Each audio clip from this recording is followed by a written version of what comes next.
Smart Inspiration.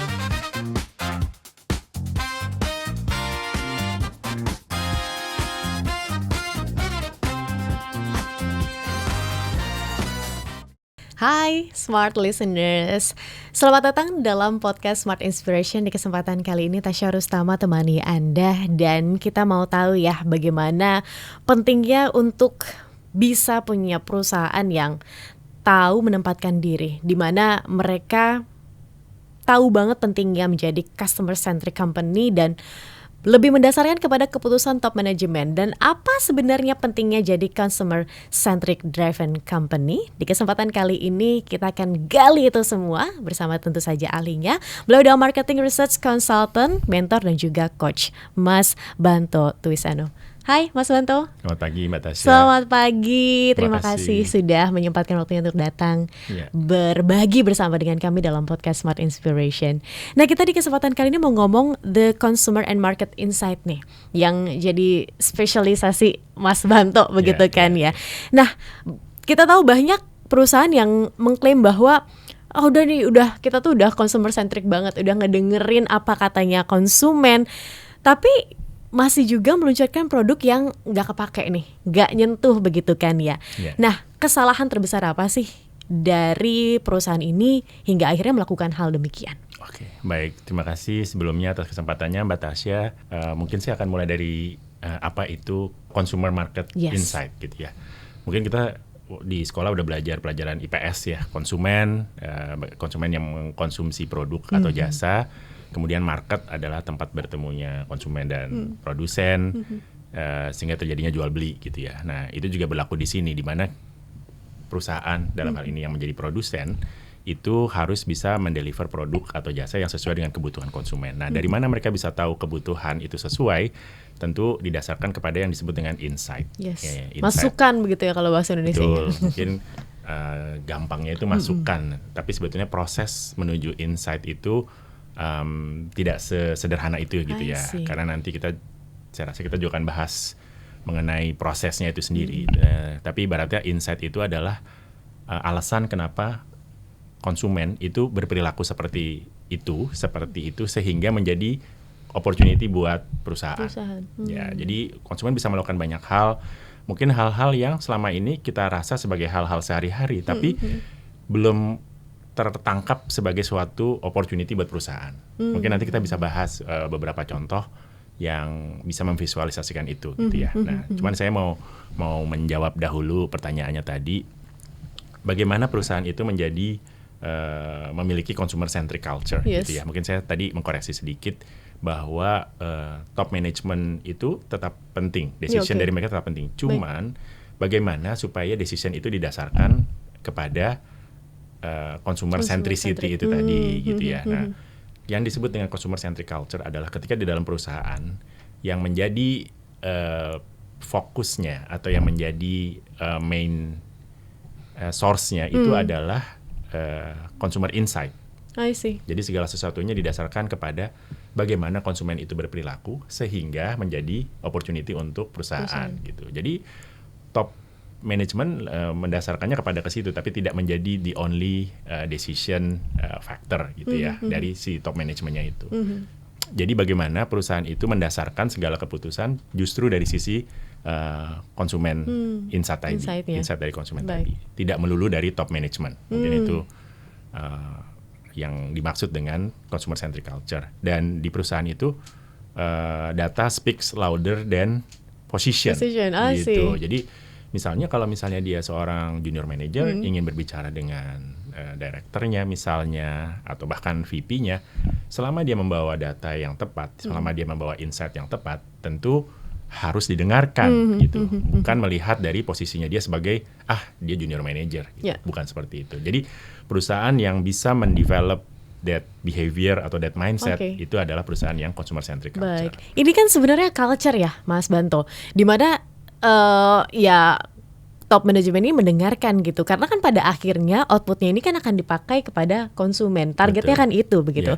Tapi kenapa sih insight-insight tersebut, walaupun customer udah kami maunya seperti ini, tapi tetap aja cuma jadi slide aja gitu, nggak ada keputusan yang telak bahwa akan seperti ini. Apakah tandanya begitu ya, perusahaan ini tidak bisa menjembatani antara mungkin kepentingan perusahaan dengan customer-nya? Ya, mungkin ada dua hal yang harus dipahami. Yang pertama adalah kadang perusahaan itu terjebak dalam konteks bahwa merasa yang dimiliki itu sudah menjadi insight. Padahal mungkin itu masih dalam konteks data atau informasi. Itu yang pertama. I see.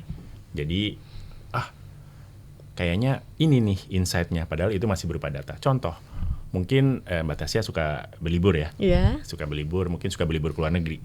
Mbak Tasya tahu nggak bahwa dalam tahun 2025 itu ada 34 juta trip ke luar negeri dilakukan oleh wisatawan Indonesia. Apakah itu sudah insight? Belum, karena itu masih berupa data. Yeah. Nanti berikutnya informasi lagi, famous destination trip buat Indonesia yang ke luar negeri atau wisatawan Indonesia yang ke luar negeri adalah Malaysia, Arab Saudi, dan Singapura. Apakah sudah insight? Belum. Oke.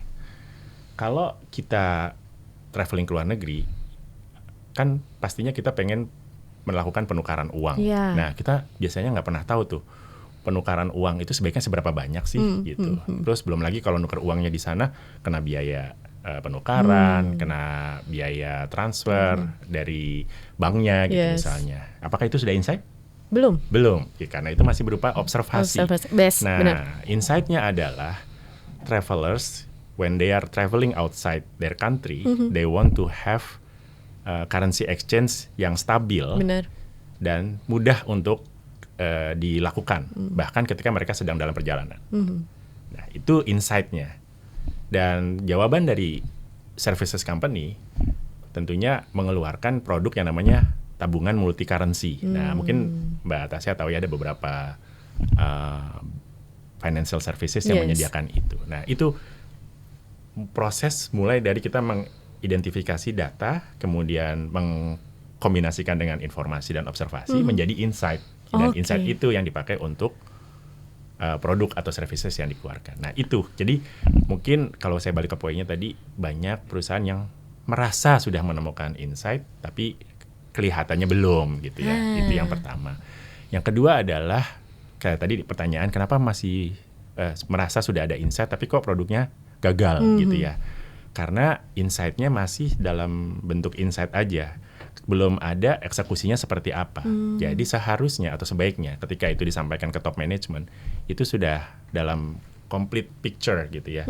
Sudah tahu nanti kalau kita bicara produk ya, nanti dengan insight seperti ini produknya akan seperti apa, kemasannya bagaimana, harganya berapa, nanti dijualnya di mana. Jadi sudah full kita menyebutnya 6P execution gitu misalnya. Sehingga nanti pastinya insight itu tidak berhenti di slide, tapi jadi action dan actionnya sukses. Karena menjawab kebutuhan konsumen yang dibutuhkan, tidak berhenti di kebutuhannya aja, tapi di channel mana, di harga berapa, produknya seperti apa. Jadi selain tadi memahami proses dari data, informasi, insight, kita juga harus memahami bahwa supaya tidak terjebak kepada point of view semata gitu ya. Karena kadang-kadang kita melihat ada satu atau dua suara konsumen, memang itu sudah menjadi indikasi gitu ya. Kita harus mendengar lebih banyak konsumen supaya indikasi tadi menjadi validasi gitu ya, dan sehingga kita menjadi lebih confident untuk bilang bahwa oh iya ini benar, karena apa yang kita dengar dari 1-2 konsumen itu tervalidasi dengan konsumen yang lebih luas yang sesuai dengan target dari produk kita atau brand kita gitu ya. Pernah ada pengalaman juga bahwa